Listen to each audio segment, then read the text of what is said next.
সমস্ত ফেরেশতা আদমকে সিজদা করো, সবাই সিজদা করলো, তো ইল্লা ইবলিস, ইবলিস সিজদা করে নাই, বরঞ্চ আবা ইবলিস পরিপূর্ণ অস্বীকার করলো।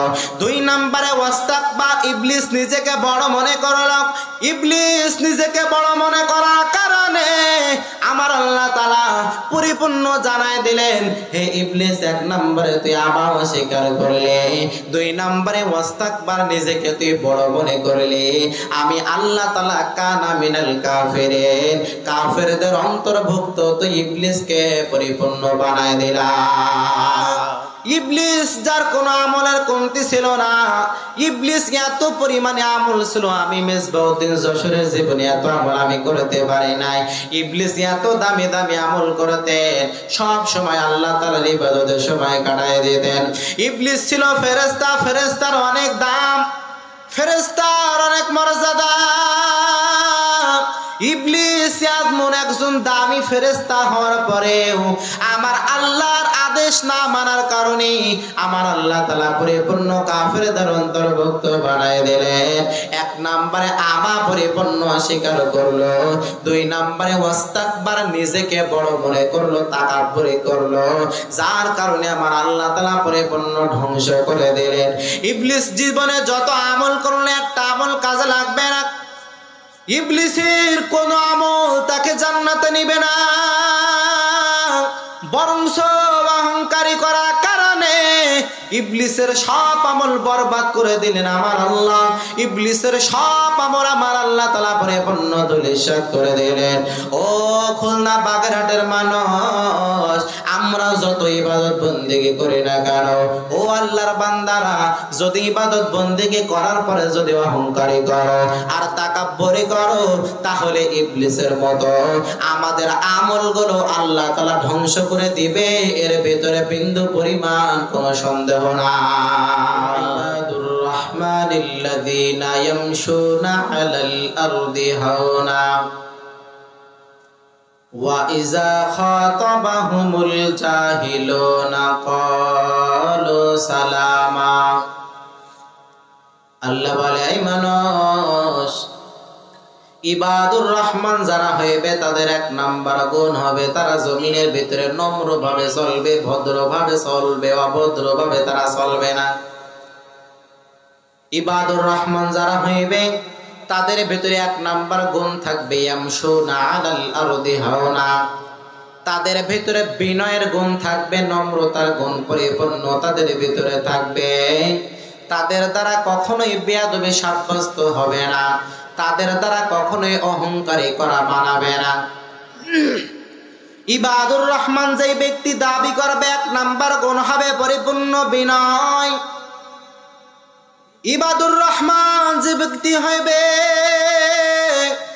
1 নাম্বার গুণ হবে বিনয় হয়ে যাইবে। জমিনের ভিতরে চলার ক্ষেত্র পরিপূর্ণ বিনয় হয়ে সে চলাফেরা করবে। জমিনের ভিতরে কারোর সাথে কথা বলার ক্ষেত্র পরিপূর্ণ বিনয় হয়ে পরিপূর্ণ কথা বলবে। নিজেকে ছোট্ট মনে করে করে পরিপূর্ণ জমিনের ভিতরে চলবে। বিন্দু পরিমাণে নিজেকে বড় মনে করবে না, নিজেকে বিন্দু পরিমাণে তাকাব্বুরীদের অন্তর্ভুক্তি বানাবে না, বরঞ্চ নিজেকে ছোট্ট মনে করে করে করে করে জমিনের ভিতরে চলবে। এইটা হলো ইবাদুর রহমানের 1 নাম্বার গুণ। ইবাদুর রহমান যে হইবে 1 নাম্বার গুণ হলো পরিপূর্ণ বিনয়। ইবাদুর রহমান যে ব্যক্তি হইবে 1 নাম্বারে পরিপূর্ণ ভদ্রতার অধিকারী হওয়া লাগবে। কথা বলার ক্ষেত্র পরিপূর্ণ ভদ্রতা বজায় রাখা লাগবে। মানুষের কোনো আদেশ করার ক্ষেত্র পরিপূর্ণ ভদ্রতা বজায় রাখা লাগবে। মানুষের কোনো কিছু নিষেধ করার ক্ষেত্র পরিপূর্ণ ভদ্রতা বজায় রাখা লাগবে। ও আল্লাহর বান্দারা, তাহলে 1 নাম্বার গুণ আমাদের ভিতরে আছে নাকি একটু তাকায় দেখেন। ইবাদুর রহমান যে হইবে ইয়ামশুনা আলাল আরদি হাওনা, পরিপূর্ণ ইয়ামশুনার গুণ তাদের ভিতরে ঢুকে যাইবে। কিন্তু আজকে আমাদের জীবনের দিকে তাকান, আমাদের দ্বারা বিনয় কখনো বান্দা সম্ভব হয় না। অহংকারী মুক্ত জিন্দেগি আমরা গড়তে পারি না। আমাদের জীবনে অহংকারী ভরা, আমাদের পরিস্থিতি ভরা আমাদের জীবনে নিজেকে বড় মনে করে করে চলতে চলতে আমরা অভ্যস্ত হয়ে যাই, নিজেকে বিন্দু পরিমাণে আমরা ছোট্ট মনে করতে পারি না। এই জন্য ইবাদুর রহমানের 1 নাম্বার গুণ হলো বিনয়। জমিনের ভিতরে ইবাদত করার সময় নিজেকে বিনয় করা লাগবে। জমিনের ভিতরে যত কাজকর্ম করবেন সব ক্ষেত্রে পরিপূর্ণ বিনয়দের অন্তর্ভুক্ত আপনাকে আমাকে বানানো লাগবে। কারণ এই জমিনের ভিতরে আসার পর যারা বিনয় হয়েছে তারা বড্ড দামি হয়ে গিয়েছে, যারা বিনয় হয় নাই তারা পরিপূর্ণ ধ্বংস হয়ে গিয়েছে। ইবাদুর রহমানের 2 নাম্বার গুণ আল্লাহ পাক জানা দেন, ইবাদুর রহমানের 2 নাম্বার গুণ হয়ে যাবে, ইবাদুর রহমান বিন্দু পরিমাণে কোনো অহংকারী করবে না, কোনো তাকাব্বুরি করবে না, বিন্দু পরিমাণে নিজেকে কোনো বড়দের অন্তর্ভুক্ত বানাইবে না, নিজেকে অনেক বড়দের কাতারে বিন্দু পরিমাণে নিয়ে যাওয়ার চেষ্টা করবে না, নিজেকে তাকাব্বুরীদের অন্তর্ভুক্ত বিন্দু পরিমাণে করবে না, বরঞ্চ বিনয় হয়ে নিজেকে ছোট্ট মনে করে করে জমিনের ভিতরে চলাফেরা করবে। এইটা হলো ইবাদুর রহমানের 2 নাম্বার গুণ। কারণ আমরা যারা দুনিয়ার ভিতরে যারা অহংকারী করি, তাকাব্বুরি করি, ও বান্দা কি নিয়ে অহংকারী করো?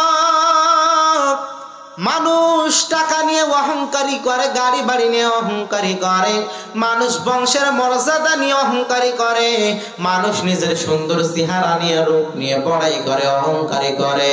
কিন্তু আল্লাহর বান্দারা একটু যদি নিজের দিকে তাকাও তাহলে দেখতে পাইবা টাকার মালিকও আমি না, গাড়ির বাড়ির মালিকও আমি না, আমার ধন সম্পদের মালিক আমি না, এই সব কিছু যা আমার তত্ত্বাবধানে চলতেছে সবকিছুর মালিক একজনের। জোরে চিল্লায় বলেন তিনি কে? কারণ আমি মৃত্যুবরণ করলে একটা টাকা আমার সাথে যাইবে না, আমি মৃত্যুবরণ করলে কোন গাড়ি আমার সাথে যাবে না, বাড়ি আমার সাথে যাবে না, টাকা টাকার জায়গায় থাকবে, গাড়ি গাড়ির জায়গায় থাকবে, বাড়ি বাড়ির জায়গায় থাকবে, একটাও আমার সাথে বিন্দু পরিমাণে যাবে না।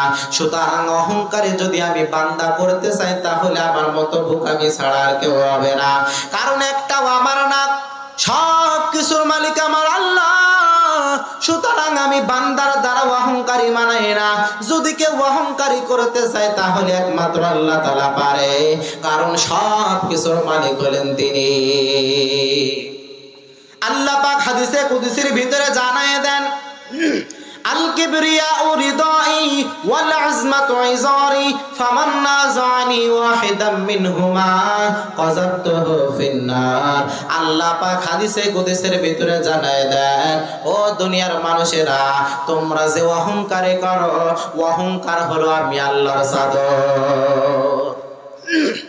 আল কিবরিয়াউ রিদাই, বান্দা অহংকার আমি আল্লাহর চাদর, ওয়াল আজমাতু ইজারি, আর বড়ত্ব নিজের ভিতরে যে তাকাব্বুরি করো এটা আমি আল্লাহ তাআলার লুঙ্গি।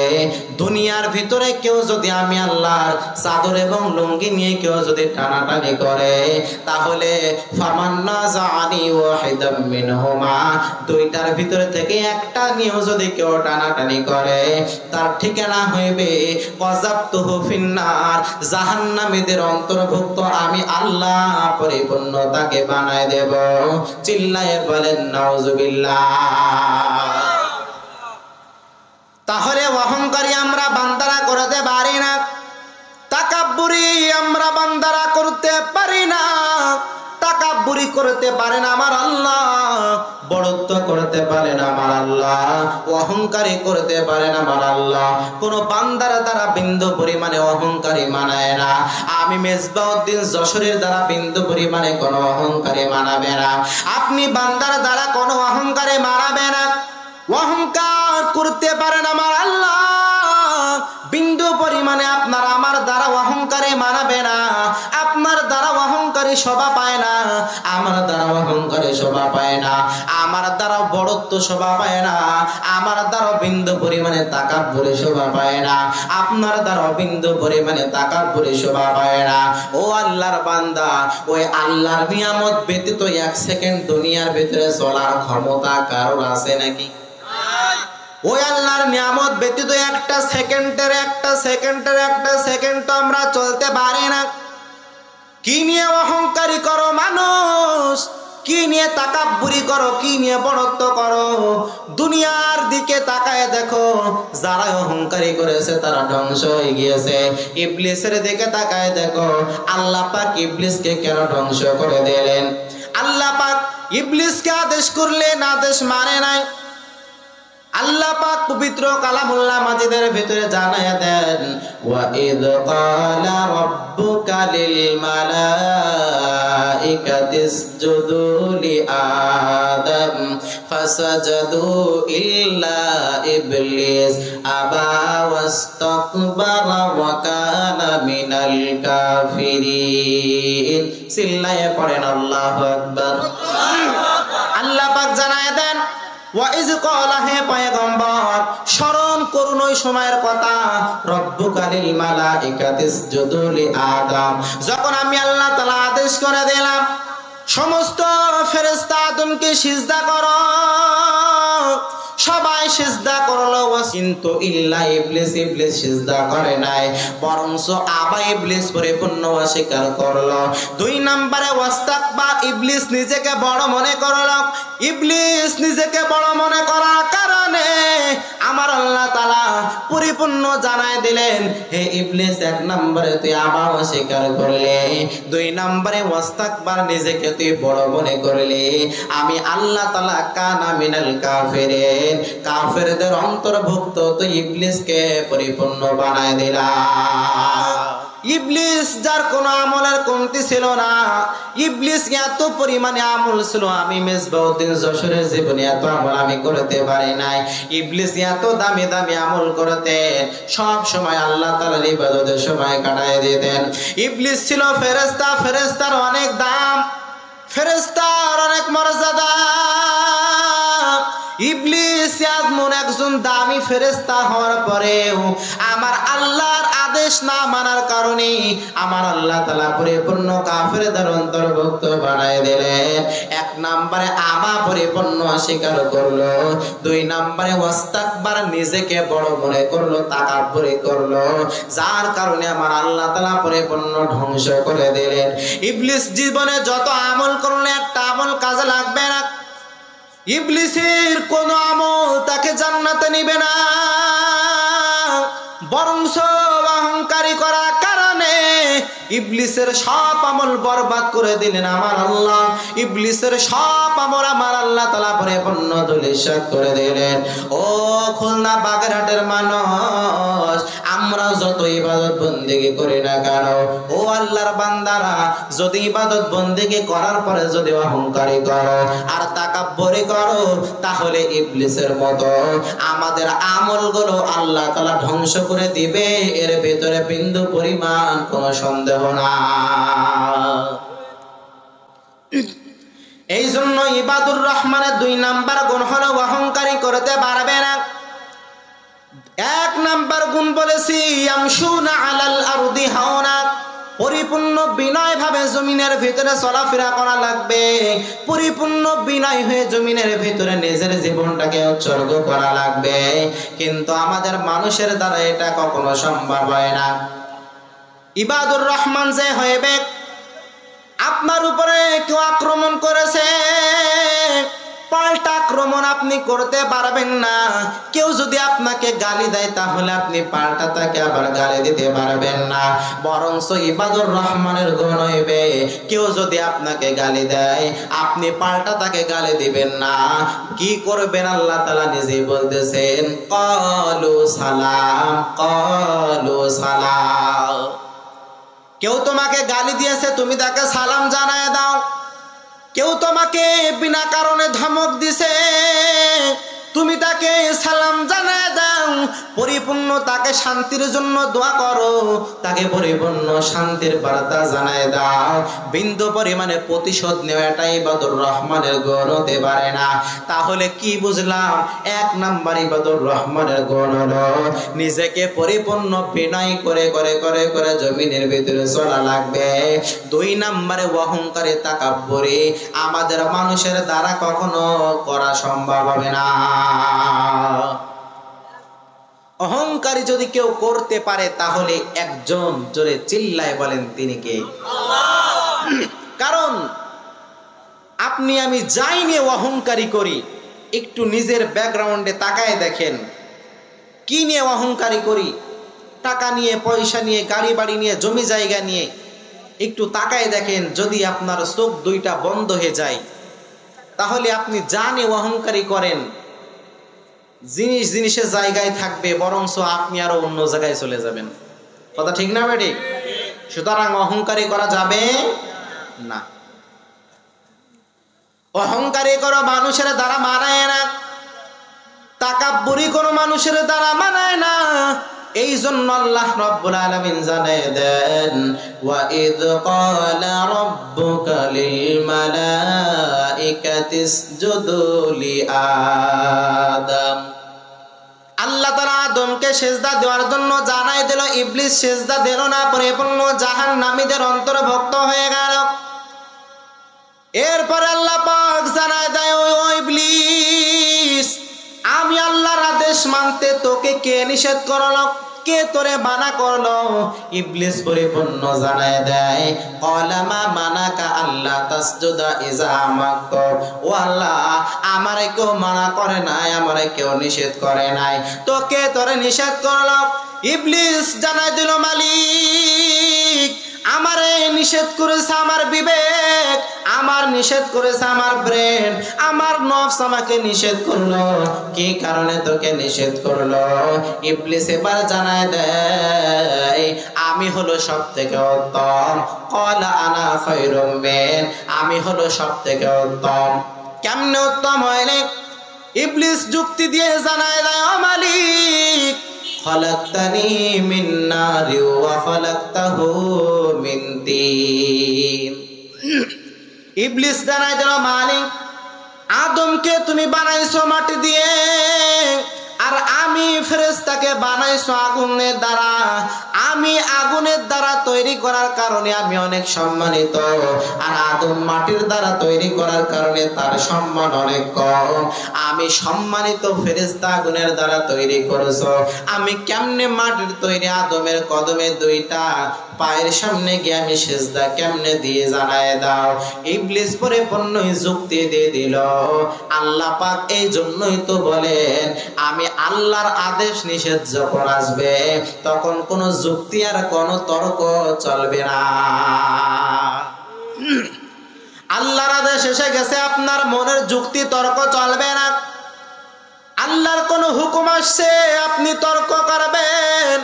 আপনি যদি কোনো যুক্তি পেশ করেন তাহলে ইবলিসের ভিতরে আর আপনার ভিতরে কোনো পার্থক্য হলো না। কারণ ইবলিসকে আমার আল্লাহ তাআলা যখন জানাই দিল পরিপূর্ণ আদমকে সিজদা করো, আদমকে সিজদা করার কথা বলার পরে ইবলিস কিন্তু আল্লাহকে যুক্তি দিয়েছিল, আল্লাহকে উল্টা বোঝানোর চেষ্টা করেছিল, কিন্তু আল্লাহর কথায় কোনো যুক্তি চলে না। আল্লাহর আদেশের বিপক্ষে কোনো যুক্তি তর্ক খাটে না। আল্লাহর আদেশ চলে আসছে, যদিও আদেশটা মানতে অনেক কঠিন হইবে, যদিও আদেশটা মানতে অনেক সমস্যার ভিতরে আপনাকে পড়ে যাইতে হবে, তারপরও আল্লাহর আদেশটা পরিপূর্ণ মেনে নেওয়ার নাম হলো ইবাদুর রহমান। যতই কষ্ট হোক না কেন, যতই বাধার সম্মুখীন হতে হোক না কেন, আল্লাহর আদেশ মেনে নেওয়ার নাম ইবাদুর রহমান। আল্লাহর আদেশ মেনে নেওয়ার নাম, একমাত্র আল্লাহর খাঁটি গোলামের পরিচয়। ও আল্লাহর বান্দারা, তাহলে এবার আমাদের নিজেদের জীবনের সাথে একটু বাস্তবে মিলায় দেখেন। এই যে দুইটা গুণ বললাম, এই দুইটা গুণ তো আমাদের ভিতরে বান্দা পরিপূর্ণ আমরা ঢুকাইতে পারলাম না। আপনিও ঢুকাইতে পারলেন না, আমি বান্দা এটা ঢুকাইতে পারলাম না। যদি আমি এই গুণগুলো না ঢুকে যদি আমি দাবি করি আমি আল্লাহর খাঁটি গোলাম, তাহলে আমার দাবি সত্য হবে নাকি মিথ্যা হবে?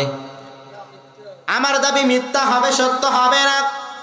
ইবাদুর রহমান কেউ যদি দাবি করে, তাহলে এক নম্বরে বিনয়ের গুণ তার ভিতরে থাকা লাগবে, দুই নম্বরে পরিপূর্ণ অহংকার মুক্ত জিন্দেগি পরিপূর্ণ করা লাগবে।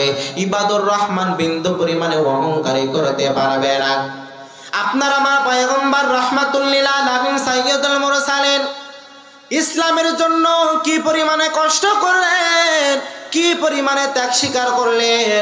আপনার আমার পয়গম্বর রাহমাতুল লিল আলামিন যখন ওই মক্কার জমিনের ভিতরে যখন কালেমার দাওয়াত দেয়, কি পরিমাণে বিনয়দের অন্তর্ভুক্ত হয়েছে একটু সংক্ষেপে বোঝানোর চেষ্টা করে। তায়েফবাসীরা আপনার আমার পয়গম্বরকে যখন অতিরিক্ত যখন তাকে পরিপূর্ণ শাস্তি দেয়, আপনার আমার পয়গম্বর তায়েফবাসীদের মাঝে কালেমার দাওয়াত দেওয়ার জন্য হাজির। তায়েফবাসীদের মাঝে গিয়ে গিয়ে কালেমার দাওয়াত দেয়। পয়গম্বরের বিন্দু পরিমাণে কোনো স্বার্থ ছিল না, বিনা স্বার্থে পয়গম্বর পরিপূর্ণ দাওয়াত দেওয়ার জন্য গিয়েছিল। তায়েফবাসীরা আমার পয়গম্বরকে এত পরিমাণে অত্যাচার আর এত পরিমাণে নির্যাতনার জুলুম করল, আপনার আমার পয়গম্বর ক্লান্ত হয়ে গেল, বেহুশ হয়ে গেল। সাহাবায়ে কেরাম কয়েকজন ছিলেন, তারা সকলে জানায় দেয়, ও পয়গম্বর আপনি একবার যদি অনুমতি দেন, তাহলে গোটা তায়েফবাসীদের বিরুদ্ধে যুদ্ধ করার জন্য আমরা প্রস্তুতি গ্রহণ করব। পয়গম্বর জানায় দিল, আমার সাহাবায়ে কেরাম আপনি কি জানায় দেন, আমি নবী যদি একবার অনুমতি দিয়ে দিই, তাহলে আবু বকর বেঈমানদের বিরুদ্ধে যুদ্ধ করার জন্য পরিপূর্ণ রওনা করবে। আমি নবী যদি অনুমতি দিয়ে দিই, ওমর বেঈমানদের বিরুদ্ধে যুদ্ধ করার জন্য রওনা করবে। আমি নবী যদি একবার অনুমতি দিয়ে দিই, তাহলে উসমান পরিপূর্ণ বেঈমানদের বিরুদ্ধে যুদ্ধ করার জন্য রওনা করবে। আমি নবী যদি একবার অনুমতি দিয়ে দিই, আলী রাদিয়াল্লাহু আনহু বেঈমানদের বিরুদ্ধে যুদ্ধ করবে। এমন কি আসমানের ফেরেশতা জানায় দিল, ও পয়গম্বর আপনার উপরে তায়েফবাসী যে পরিমাণে অত্যাচার নির্যাতন করেছে, এইটা তো আমরা বিন্দু পরিমাণে কখনো সহ্য করতে পারি না।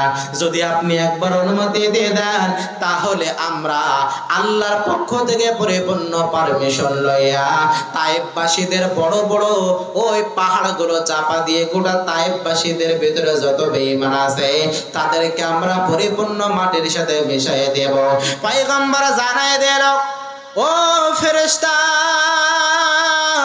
ও সাহাবায়ে কেরাম, এই তায়েফবাসী আমি নবীকে চিনতে পারে নাই, এই তায়েফবাসী আমি নবীকে বুঝতে পারে নাই। না না, তাদের উপরে কোনো জুলুম করা যাবে না। তারা আমি মুহাম্মাদের উপরে আক্রমণ করেছে এটা না বুঝে, না জেনে, না জেনে, কিন্তু আমি তো জানি তাদেরকে জাহান্নামের আসামি থেকে পরিপূর্ণ জান্নাতি পরিপূর্ণ মেহমান বানানো লাগবে। তাদের উপরে বিন্দু পরিমাণে কোনো আঘাত করা যাবে না। বরং পয়গম্বর জানায় দিলেন, সমস্ত তায়েফবাসীদের জানাই দিলেন, লা তাসরিফা আলাইকুমুল ইয়াউম, ও আমার সাহাবায়ে কেরামের দল, ও ফেরেশতারা জেনে রাখো, লা তাসরিফা আলাইকুমুল ইয়াউম, গোটা তায়েফবাসীদের বিরুদ্ধে আজকে আমি নবীজির কোনো অভিযোগ নাই। সুবহানাল্লাহ বলবেন না? তায়েফবাসীরা এত কষ্ট দিলে, এত কষ্ট দিলে, এত শাস্তি দিল, তারপর পয়গম্বর জানায় দেন, লা তাসরিফা আলাইকুমুল ইয়াউম, তায়েফবাসীদের বিরুদ্ধে আমি নবীজির বিন্দু পরিমাণে কোনো অভিযোগ নাই, সব আমি মাফ করে দিলাম। উনি পারে, আমরা কেন পারে না? কারণ উনি হলেন গোটা পৃথিবীর জন্য রহমত। আল্লাহ পাক হলো গোটা পৃথিবীর জন্য আলামিন, গোটা পৃথিবীর জন্য। আল্লাহ পাক তিনি হলেন দয়ার আল্লাহ, আর আপনার আমার পয়গম্বর তিনি হলেন মায়ার পয়গম্বর, তিনি হলেন রাহমাতুল লিল আলামিন। আল্লাহ পাক এই জন্য পয়গম্বরকে পরিপূর্ণ উপাধি দিয়ে দিলেন, ওয়ামা আরসালনাকা ইল্লা রাহমাতাল লিল আলামিন। চিল্লায়ে পড়েন আল্লাহু আকবার। আল্লাহ পাক জানায় দেন, ও পয়গম্বর তোমাকে আমি আল্লাহ প্রেরণ করলাম, তোমাকে আমি আল্লাহ পাঠাইলাম গোটা পৃথিবীর জন্য রহমত হিসেবে আমি তোমাকে পরিপূর্ণ জমিনের ভিতরে পাঠিয়ে দিলাম, যার কারণে আপনার আমার পয়গম্বর পরিপূর্ণ দয়ার এবং মায়ের পয়গম্বরের কারণে বেঈমানরা নবীজিকে না চিনি এত পরিমাণে কষ্ট দিল, এত পরিমাণে আক্রমণ করলো, তারপরও আপনার আমার পয়গম্বর বিন্দু পরিমাণে তাদের উপরে আক্রমণ করে নাই। হুদাইবিয়ার সন্ধির পরে মক্কা বিজয়, পরিপূর্ণ মক্কা বিজয় হয়ে গেল। এরপরে মুহাম্মাদের পরিপূর্ণ ধর্মের মানুষ বাড়তে থাকলো। ইজা জাআ নাসরুল্লাহি ওয়াল ফাত ورأيت الناس يدخلون في دين الله أفواجا فسبح بحمد ربك واستغفر إنه كان توابا চিল্লায়ে পড়েন আল্লাহু আকবার। আল্লাহ পাক জানায় দেন, ইজা জাআ নাসরুল্লাহি ওয়াল ফাত, যখন হুদাইবিয়ার সন্ধির পরে মক্কা বিজয় হয়ে যাওয়ার পর এরপরে আল্লাহর পক্ষ থেকে নুসরত চলে আসলো, আনাসরুল্লাহ আল্লাহ তাআলার পক্ষ থেকে পরিপূর্ণ নুসরত চলে আসলো, পরিপূর্ণ সহযোগিতা সাহায্য চলে আসলো। এরপরে বেঈমানরা আপনার আমার পয়গম্বর রাহমাতুল লিল আলামিন তার হাতে পরিপূর্ণ কালেমা গ্রহণ করতে লাগলেন। একজন দুইজন বিষয়টা এমন না, বরংস আফওয়াজান মানে দলে দলে মানুষ পয়গম্বরের হাতে কালেমা গ্রহণ করলেন। সুবহানাল্লাহ। আফওয়াজান মানে দলে দলে মানুষ নবীজির হাতে কালেমা গ্রহণ করতে থাকলেন। এমত অবস্থার ভিতরে নবীজির দল অনেক ভারী হয়ে গেল। আগে নবীজির সাহাবী ছিল অনেক, একেবারে অল্প সংখ্যায় অল্প, বেঈমানদের বিরুদ্ধে কোনো প্রতিশোধ নেওয়া তারা সম্ভব ছিল না। কিন্তু হুদাইবিয়ার সন্ধি হওয়ার পরে মুসলমানদের সংখ্যা যখন বেড়ে গেল, উনি চাইলেই কিন্তু পরিপূর্ণ প্রতিশোধ নিতে পারতেন। উনার হাতে যখন পরিপূর্ণ ক্ষমতা চলে আসলো, পরিপূর্ণ শক্তি চলে আসলো, উনি চাইলে পরিপূর্ণ বেঈমানদের প্রতিশোধ নিতে পারতেন।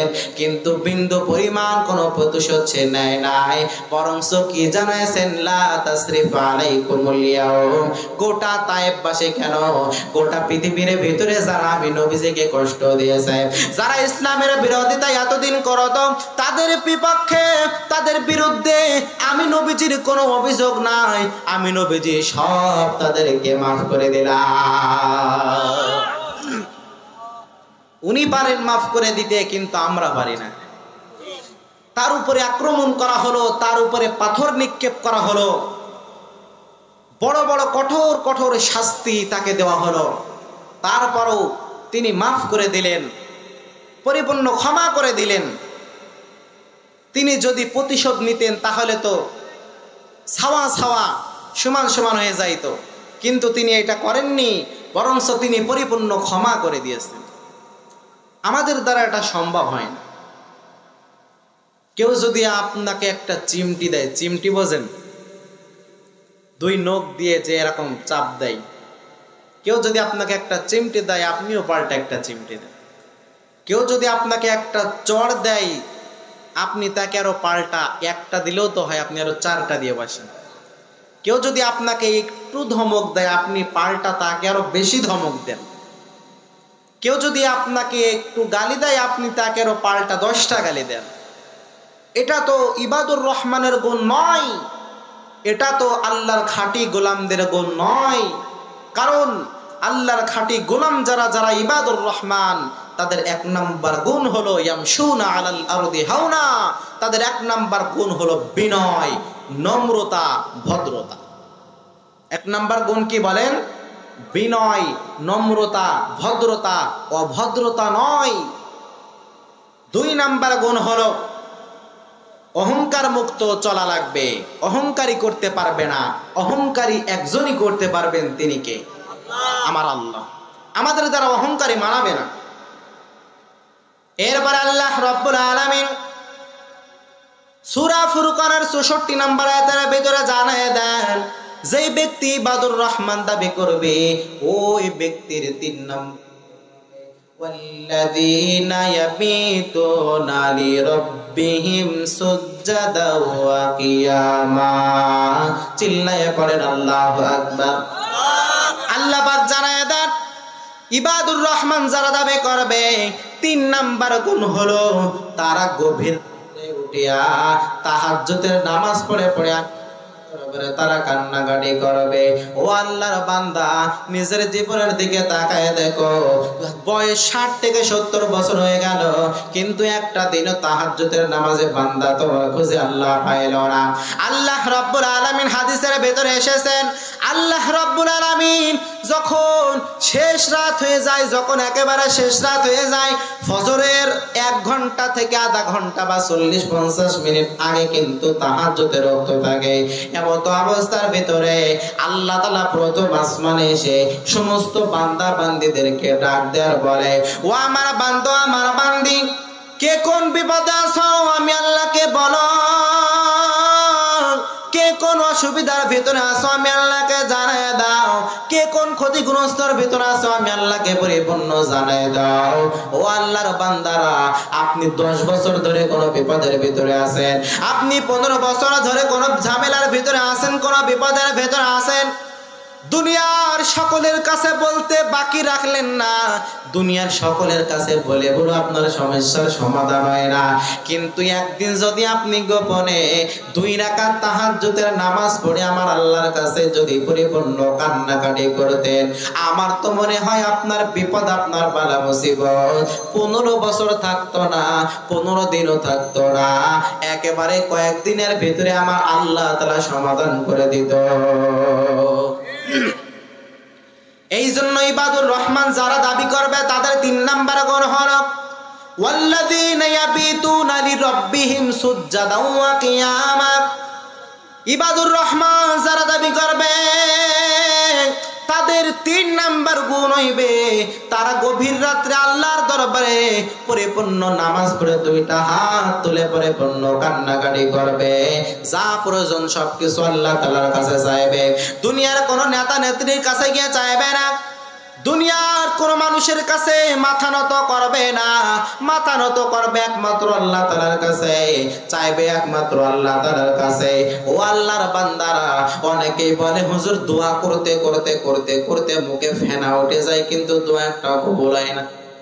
বলে কি বলে না? অনেকে বলে হুজুর আপনারা যে এত বলেন আল্লাহর দরবারে কিছুর অভাব নাই, কিছুর অভাব নাই, হুজুর এত দোয়া করি কোনদিন তো দোয়া কবুল হইল না, কেমন বয়ান করেন আপনার? যদি বলা হয় ভাই সুদের উপরে কত টাকা লাগানো আছে, তখন মিস করে হাসে, বলে হুজুর এটা কোনো প্রশ্ন হইল? আপনি কোন লাইনে যাচ্ছেন? আমি প্রশ্ন করলাম একটা, আপনি পাল্টা প্রশ্ন করলেন আর। দোয়া তো বান্দা যে কোনো জবান দ্বারা করলে আল্লাহ কবুল করে না। দোয়া কবুল হওয়ার শর্ত আছে, তার ভিতরে প্রথমত 2টি শর্ত হলো যেই জবান দ্বারা আপনি দোয়া করবেন ওই জবান দ্বারা কোনো অনর্থক ফাহিশা কথা বলা যাবে না। যেই জবান দ্বারা আপনি আল্লাহর কাছে দোয়া করবেন ওই জবান দ্বারা মিথ্যা কথা বলা যাবে না, কারণ মিথ্যা আপনাকে ধ্বংস করে দেয়। পরিপূর্ণ সত্য বলনেওয়ালা জবান আপনাকে হওয়া লাগবে। পয়গম্বর হাদিসের ভিতরে জানায় দেন, as-sidqu yunji wal kidhbu yuhlik, মিথ্যা মানুষকে ধ্বংস করে দেয়, সত্য মানুষকে বিজয় করে দেয়। সুতরাং বান্দারা মিথ্যা বলা যাবে না, পরিপূর্ণ সত্য বলা লাগবে। যে কোনো কাজ কর্মের ভিতরে পরিপূর্ণ সত্য বলা লাগবে, মিথ্যা ছাড়া লাগবে। ব্যবসা করবেন এ জায়গায় মিথ্যা বলা যাবে না, ব্যবসার ক্ষেত্রেও সত্য বলে বলে ব্যবসা যদি করতে পারো তাহলে ব্যবসার ভিতরে আমার আল্লাহ তাআলা পরিপূর্ণ বরকত দান করবেন। এবং যারা সত্যভাবে ব্যবসা করে তাদের সম্পর্কে রাহমাতুল লিল আলামিন জানিয়ে দেন, ক্বালান নবী সাল্লাল্লাহু আলাইহি ওয়া আলিহি ওয়াসাল্লাম আত-তাজিরুস সাদুকুল আমিন মা'আন নাবিয়্যিনা ওয়াস সিদ্দিকিনা ওয়াস শুহাদা'i ওয়াস সালিহিন। পয়গম্বর জানায় দেন যারা সত্যভাবে ব্যবসা করবে, যারা ব্যবসা করার ক্ষেত্রে ওজনে কম দেবে না, যারা ব্যবসা করার ক্ষেত্রে মিথ্যা কথা বলবে না, তাদের জন্য আমার আল্লাহ তাআলা একটা বড় পুরস্কার রেখেছেন। পুরস্কারটা হলো তাদেরকে সত্য বলে ব্যবসায়ী যারা করবে, সত্য ব্যবসায়ীদেরকে আমার আল্লাহ তাআলা পরকালে নবীগণ, সিদ্দিকগণ, শুহাদাগণ তাদের সাথে জান্নাতের ভিতরে মেহমান হিসেবে বানায় দিবে।